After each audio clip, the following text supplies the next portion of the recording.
Thank you very much. It's really a privilege and an honor to be here. And I thought I would start by just giving you a little bit of context, who I am, before I start sort of having a cathartic release of all my frustrations and trying to do patient-oriented research in the current ethics and regulatory environment. And I went to UC San Francisco at medical school, and it was a great public school in California. And the way they end their training program, they have a course, it's a 1-month course where the best and brightest sort of scholars, and there are a lot of scholars at UCSF, would come and tell the medical students what's hot in their area, what's happening, what's going to change. And I remember sitting there, and Mel Chetland, who was a senior cardiologist at the county hospital, came up and said, you know, last week in the New England Journal, they published the TIMI 2B trial. And the TIMI 2B trial was a randomized trial where they compared the outcomes, survival and rehospitalization, in patients who had a heart attack, had gotten a blood thinner to break open the clogged artery, and then they randomized them to either go get angioplasty or not. And the sum is that there was no difference. And it didn't help if you got angioplasty or not after you had this thrombolytic treatment for your heart attack. And I absorbed that, and he basically said, look, you know, angioplasty is going to go away. I mean, they'll do it for a few people with a lot of chest pain, but essentially this is not going to happen. Well, you know, this is a procedure done well over 600,000 times a year in this country. It didn't go away at all. And I remember leaving, this was in 1985, and I went, or 1989, and I went up to Seattle, where I trained, and my very first rotation was night float at the, one of the hospitals in town. And a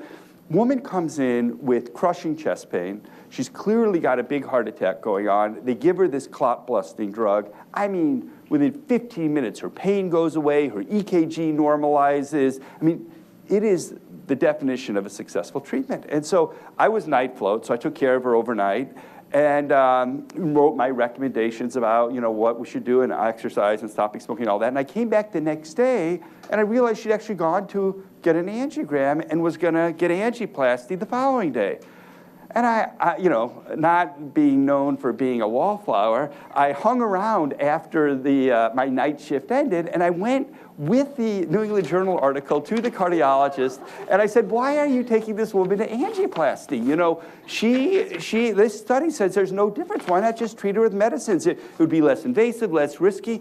And he says to me, you know, John, that's a good observation, but my patients feel better with an open artery.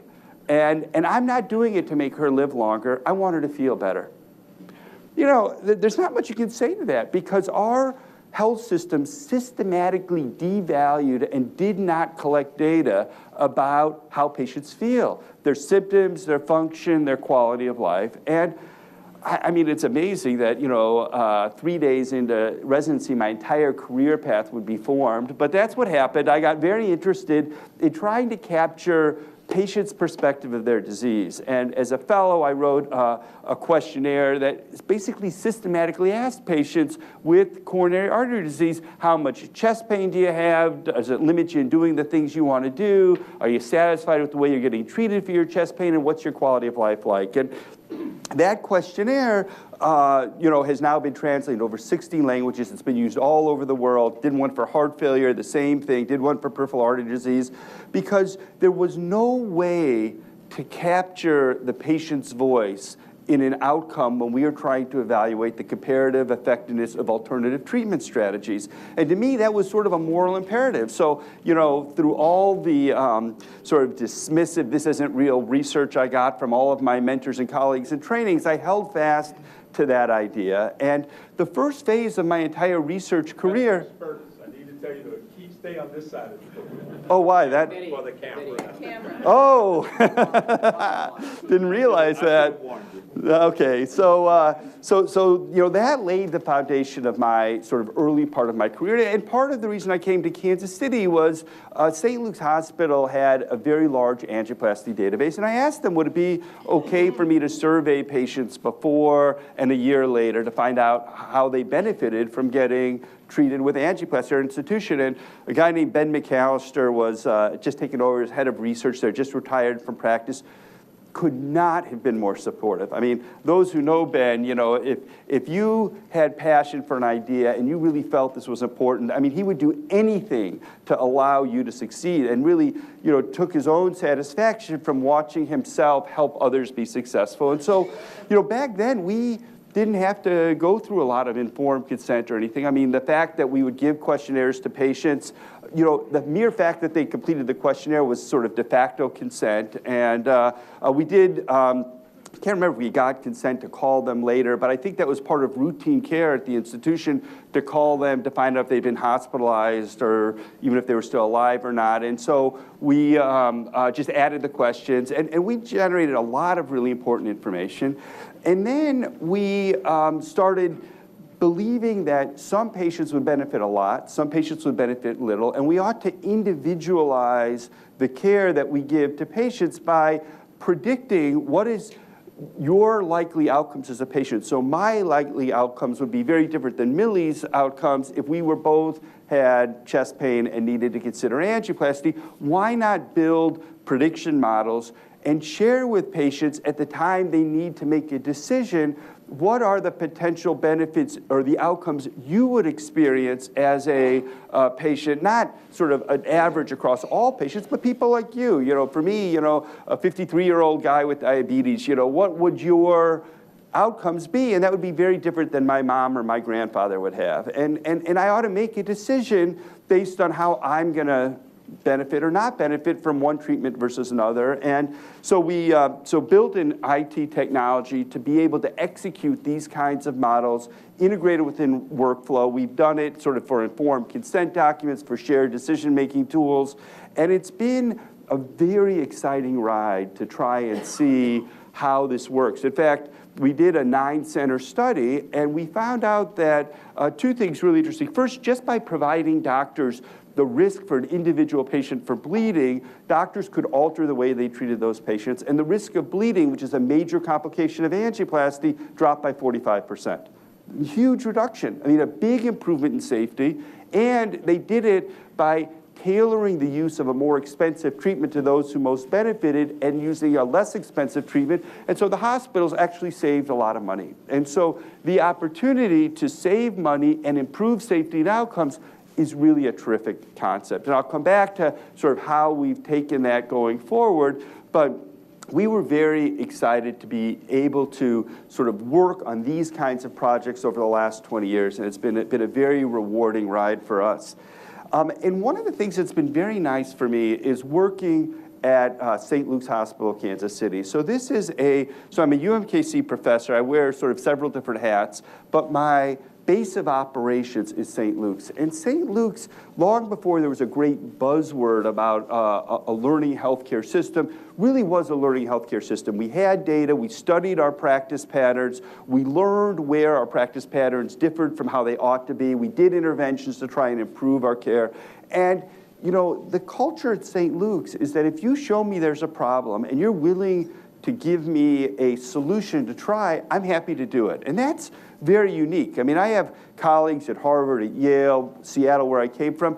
For them to implement some of the changes we've been doing at St. Luke's Hospital would take a decade of work. You'd have to talk to each different doctor who ran the cath lab versus the CCU versus the outpatient clinic and get them to do it. And then one of them would say, well, no, I won't do it unless I'm the first author on the paper. And the negotiations and politics about working through this morass of sort of silos within a hospital is a real impediment to a lot of traditional academic medical centers, but was really not present at our institution. And that was a terrific forum for us to be able to do that, because there was a culture that, look, we are doing the best we can, but we certainly could do better, and let's figure out collaboratively how we can do better.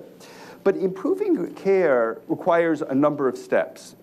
First, you have to be able to look at systematically your current practice patterns.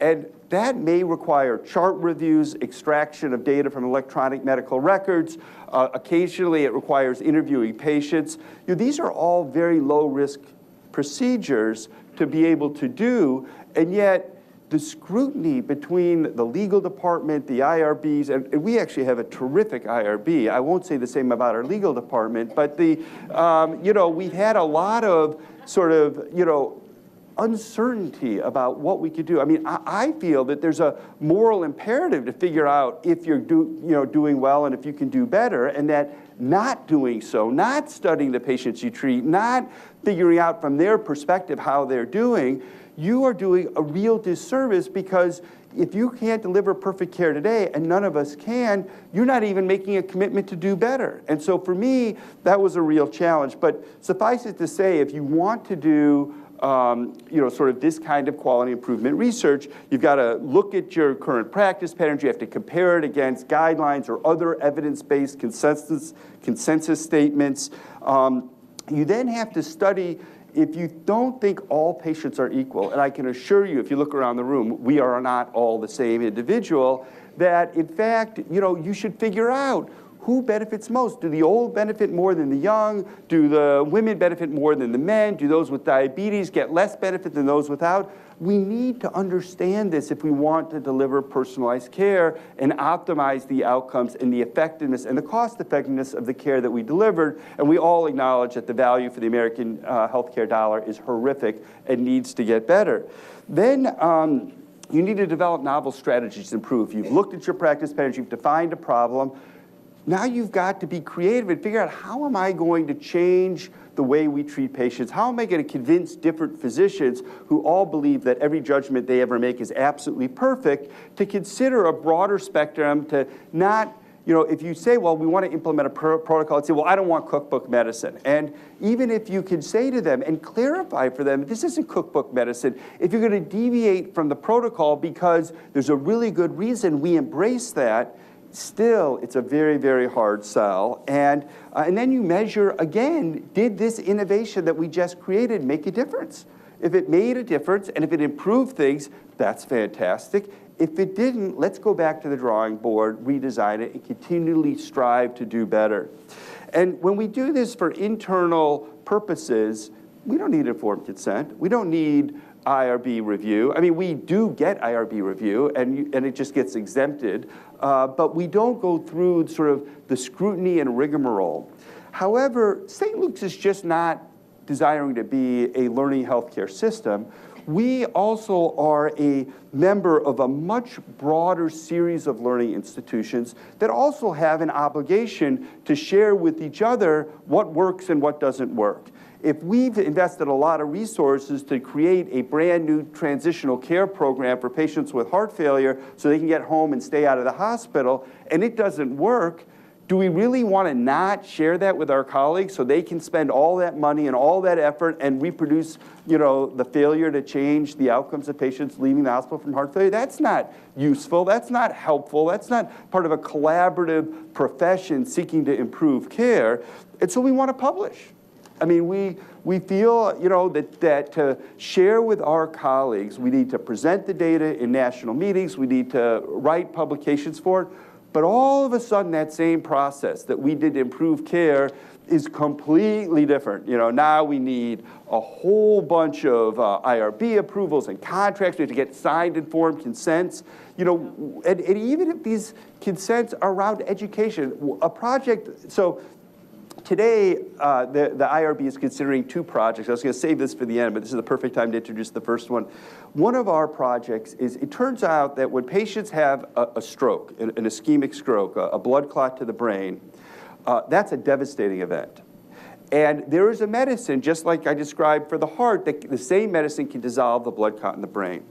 And it doesn't change survival, but it markedly changes the neurologic function of patients 3 months later. So if you get this treatment, you are vastly more likely to be able to care for yourself, be independent, be able to walk, to have minimal disability than if you don't get this medicine.